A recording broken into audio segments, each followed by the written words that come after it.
정부가 5만 가구 규모 수도권 신규 택지 후보지를 발표했습니다. 발표된 후보지는 서울 서리풀지구와 고양 대곡 역세권, 의왕 오전 왕곡지구, 의정부 용현지구입니다. 이번 발표는 지난 8월 주택공급 활성화 방안의 후속 조치입니다. 양질의 주거와 일자리 제공이 가능한 서울 시내와 서울 경기로부터 10km 이내 지역을 신규 택지 후보지로 발표했습니다. 서울 서리풀지구는 서초구 원지동과 우면동 일대 그린벨트를 해제해 총 221만 제곱미터의 2만 가구가 공급됩니다. 기존 강남생활권과 인접해 있고 지하철과 SRT 등 철도 접근성도 뛰어나 산업주거복합공간으로 발전할 수 있을 전망입니다. 서리풀지구는 전체 공급 계획 물량의 55%인 11,000가구를 신혼부부를 위한 장기전세 주택으로 공급, 저출생 문제 해결에도 도움이 될 예상입니다. 199만 제곱미터로 신규 택지 중 두 번째로 큰 고양 대곡 역세권 지구에는 9,400가구가 공급될 예정입니다. 국토부는 철도 노선 5개가 모이는 대곡역에 복합 환승센터를 구축하고 수도권 제1순환도로 등 수도권 주간선 도로망과 연계 기능을 더해 서울 도심 접근성을 높일 계획입니다. 또 역세권을 중심으로 자족시설과 업무시설을 배치해 지식융합단지로 만들 예정입니다. 187만 제곱미터의 14,000가구가 들어설 의왕 오전 왕곡지구는 의왕시청에 있는 원도심과 연계, 직주 근접 생활권을 조성합니다. 이를 위해 과천 봉담 고속화도로와 경수대로를 연결하고 주변 도로를 확충, 지역 간 접근성을 개선합니다. 또 의왕 톨게이트의 광역버스 정류장을 활용, 광역 대중교통 환승 체계도 개선합니다. 오랫동안 자리를 지키던 군부대로 개발이 제한됐던 의정부 용현지구에는 81만 제곱미터의 7,000가구가 공급됩니다. 인근에 개발 중인 법조타운과 기존 도심 등을 연계, 통합생활권을 조성할 방침입니다. 국토부는 이번에 발표한 신규 택지 조성 기간을 단축하기 위해 행정 절차를 최대한 줄이기로 했습니다. 또 발표 지구의 투기 근절을 위해 예방과 적발, 처벌과 환수라는 4가지 방식의 투기 방지 대책을 철저하게 시행하겠다고 밝혔습니다. 지구 지정 전 보상조사에 착수하고 지구계획 수립 조기화 등 행정 절차를 단축하고 일부는 원형지로 공급하여 29년 첫 분양까지 5년, 31년 첫 입주까지 7년을 목표로 주택 공급 기한을 최대한 단축하겠습니다. 한편 대통령실은 앞으로도 택지 확대로 주택 공급을 늘려 부동산 시장 안정을 계속 추진해 나가겠다고 밝혔습니다. 대통령실 고위 관계자는 가급적 국민이 살고 싶어하는 지역에 대규모 주택 공급을 늘리고 가능하면 젊은 세대에게 기회가 갈 수 있도록 하겠다고 말했습니다.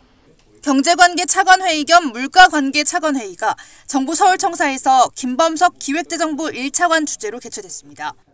김 차관은 지난달 소비자 물가 상승률이 1.3%로 3년 9개월 만에 최저치를 기록했다며 물가 하향 안정세가 공고해지고 있다고 평가했습니다. 김 차관은 김장철을 앞두고 채소류 물가 부담이 여전한 만큼 김장 재료 수급 안정 대책을 차질 없이 이행해 나가겠다고 강조했습니다. 구체적으로 가격이 크게 올랐던 배추 가격 안정을 위해 공급량을 지난해보다 10% 늘려 2만 4천 톤 공급하고 대파와 마늘, 천일염, 젓갈류 등도 최대 50% 할인 지원할 예정입니다.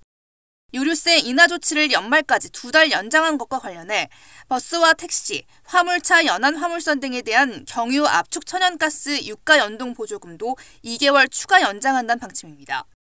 한편 회의에선 결혼시장에서 과다한 추가금이나 위약금 등 계약 관련 피해가 일어나고 있는 데 대한 예방 대책도 논의됐습니다. 아울러 김 차관은 다음 달 중 소상공인에 대한 추가 지원 방안도 마련해 금융 지원과 채무 조정 속도를 높이고 온누리 상품권 이용을 활성화할 수 있도록 제도를 개선하겠다고 덧붙였습니다.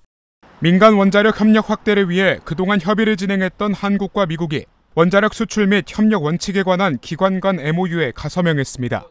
이번 잠정 합의에는 양국이 원자력의 평화적 이용을 촉진한다는 내용이 담겼습니다. 최고 수준의 비확산, 원자력 안전, 핵안보 기준을 유지해 나간다는 상호 의지도 재확인했습니다. 이를 위해 양국은 민간 원자력 기술에 대한 수출 통제 관리를 강화할 전망입니다. 아울러 기후변화 대응, 글로벌 에너지 전환 가속화, 핵심 공급망 확보 등에서 협력을 확대하기로 했습니다. 정부는 이번 MOU를 계기로 수십억 달러의 경제적 기회가 창출되고 수만 개의 제조업 분야 일자리가 생겨날 것으로 기대된다고 설명했습니다. 이번 성과는 한미동맹에 기반한 것으로 최종 서명 시 글로벌 시장에서 원전 수출 협력이 긴밀히 이뤄질 것이라고 전했습니다. 한미는 이번 MOU 가서명을 바탕으로 최종 검토 절차를 진행할 예정입니다.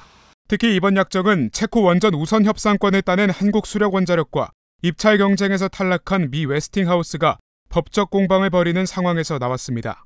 양국 정부가 상호 협력을 재확인함에 따라 향후 체코 원전 수주의 걸림돌이 사라질 수 있을 것으로 기대됩니다.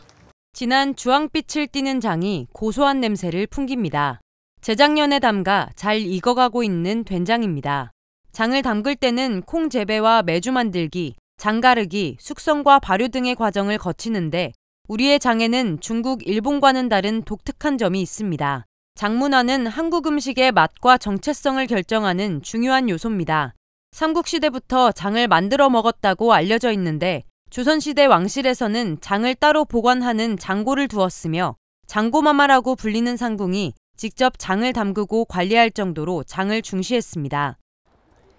콩을 발효해 된장과 간장을 만들어 먹는 우리나라 장담그기 문화가 유네스코 인류 무형문화유산에 등재될 것이 확실시됩니다.